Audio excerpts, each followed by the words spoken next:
gracias por permanecer con nosotros. Continuamos con este programa especial sobre educación sexual y tenemos el honor de seguir aquí desarrollando un tema que particularmente a mí me apasiona muchísimo. Existen diversos elementos que deben tomarse en cuenta a la hora de educar sexualmente, ya que no es lo mismo orientar y tratar con niños de edad preescolar que con personas de edad adulta. Y por eso la etapa de desarrollo, el nivel de madurez, el entorno en el que se desenvuelven las personas e incluso los conocimientos previos que ya se tienen sobre el tema son vitales para determinar la perspectiva a partir de la cual se debe proveer las informaciones y herramientas asociadas a la sexualidad y a la salud sexual y reproductiva.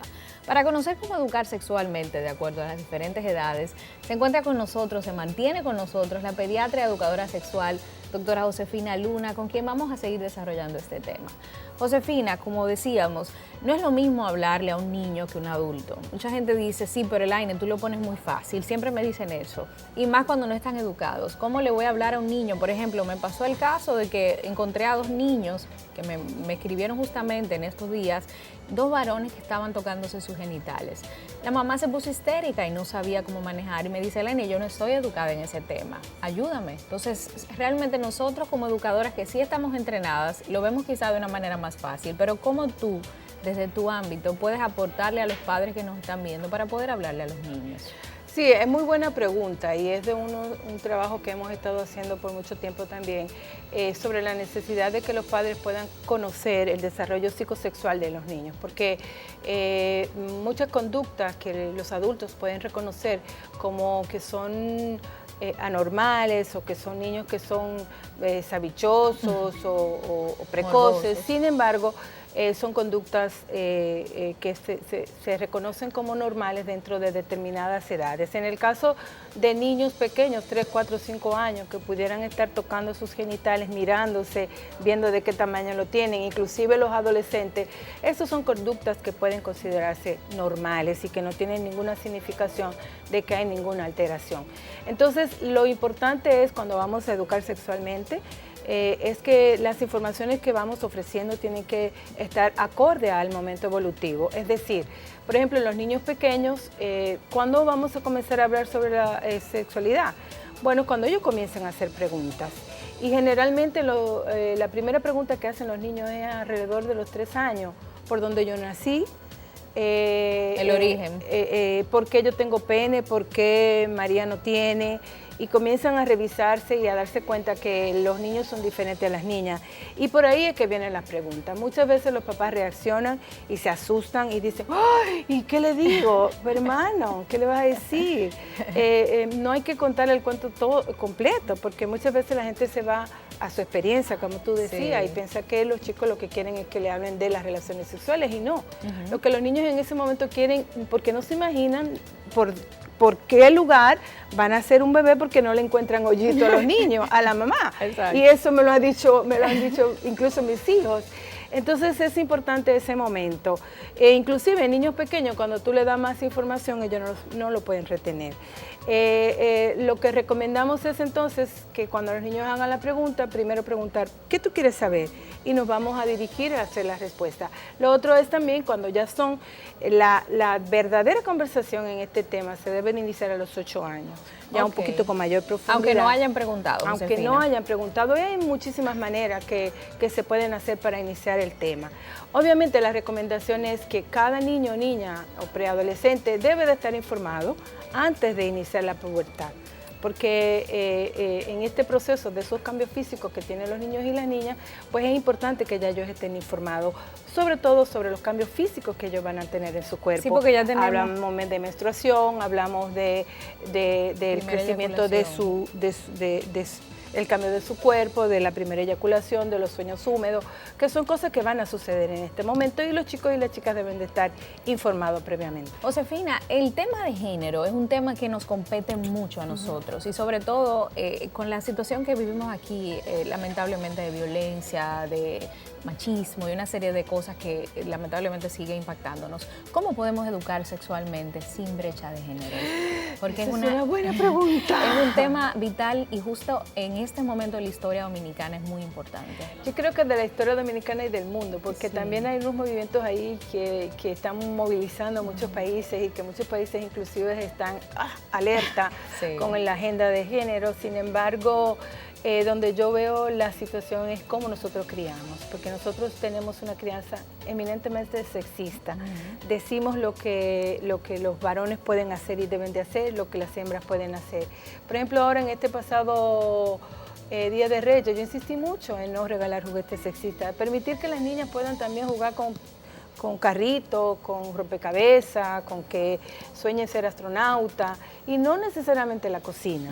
Entonces, la invitación es que los padres puedan tener esa mirada de hacer una educación no sexista y no enfocada solamente a que lo femenino y la mujer deben de hacer tal cosa y los varones y masculinos tienen que hacer tal cosa. Tenemos que tener una mirada y una educación, lo que se llama coeducación, de que los chicos y las chicas puedan tener experiencia sin limitación por su sexo. Pero yo entiendo también, Josefina, que ese miedo viene por una situación un poquito más profunda, que es la homofobia, del hecho de que mi hijo, si tiene algo que pertenece al mundo femenino, se va a convertir. O sea, el tema de la homosexualidad es un tema. Sí, claro, claro. Y tú sabes que no solamente aquí, en otros países el tema de la homosexualidad sigue siendo un tema.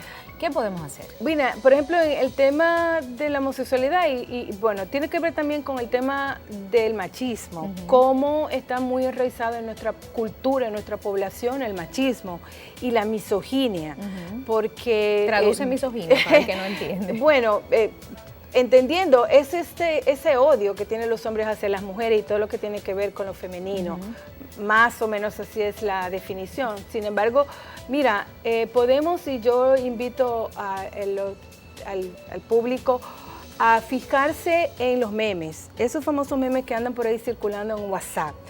Fíjense cuánta información misógina, machista, sexista hay, donde las mujeres somos objetos horribles, somos las brujas, somos las que hacemos todo mal o hacemos imposible al hombre. Sin embargo, eso lo vemos como tan quitado de bulla y tan perfecto. Y eso tiene que ver con género, eso tiene que ver cómo nosotros nos miramos también a nosotros mismas.